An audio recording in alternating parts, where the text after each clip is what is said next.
Entrepreneurial clinicians, welcome to This is Private Practice. It is the 3rd of June. It is winter. Not happy about that, but it's winter, which means summer is on its way. Happy about that. So for those of you in the Northern Hemisphere enjoying sunshine and warmth, okay, that wasn't me choosing to interrupt my broadcast. That was the internet interrupting my broadcast. That's made me feel all kinds of things that are terribly uncomfortable right now.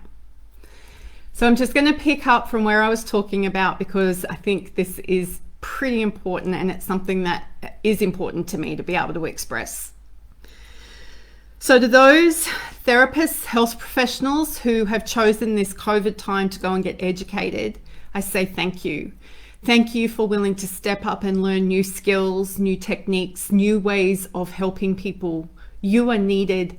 You are making sure you are fit for purpose. You are making sure that you have the knowledge, skills, and abilities to help people through the times we now find ourselves living in. Thank you. To the health business owners who have demonstrated how to care for their staff so that our staff members can now model how to care for others, I say thank you.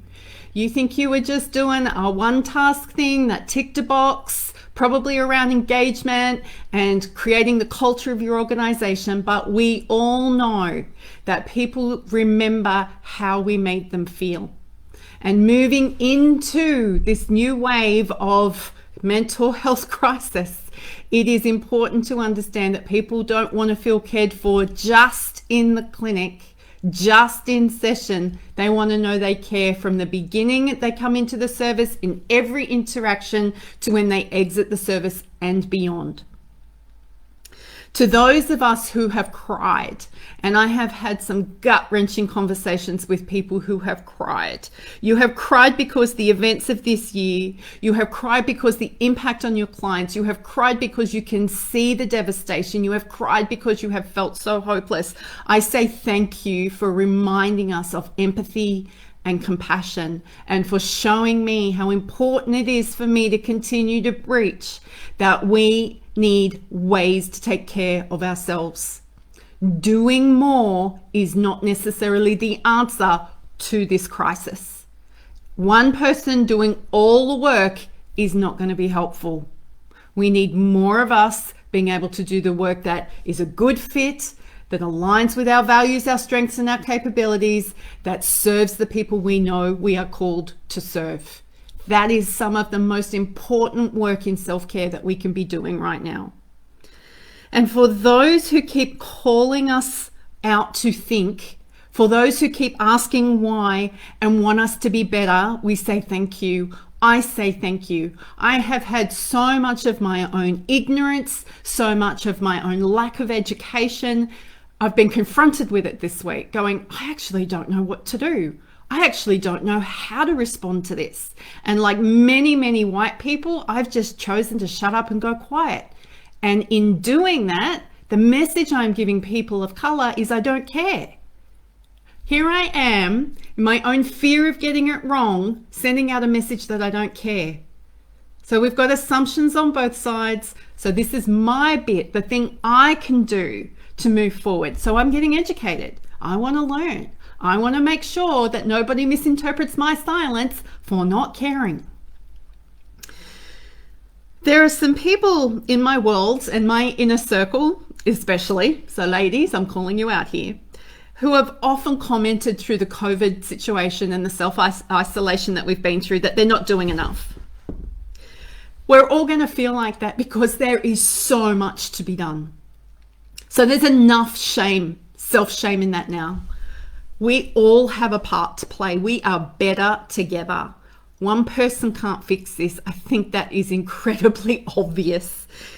We are exactly where we need to be to serve the people we are called to serve. And if you are confused and not sure who you are or the people you are called to serve, please let me know. I have some resources. I have some training. I can consult with you. We can work that stuff out. We need to be ready to work and serve with our broken communities who are soul tired and hurting in ways they didn't realize they could hurt. We need to stay fit for purpose. We need each other. We need to understand what self-care means for us now in the times we are in. And this is going to mean different things to different people. It's not going to be the same thing for the same person. Everybody is going to have different needs. Everybody's going to have different ways that they replenish. Everybody's going to have different energy reserves and ways they want to use energy.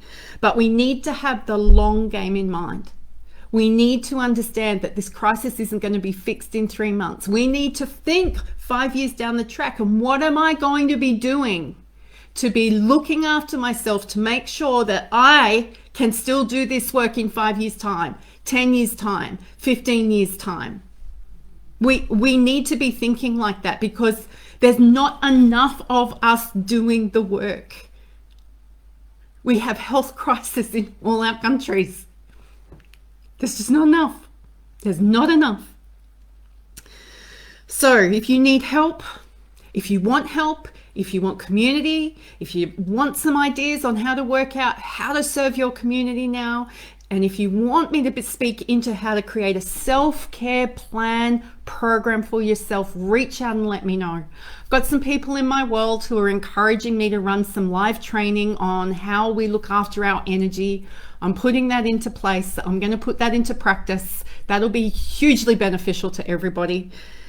Please reach out if you want help with anything that you have heard in this video today.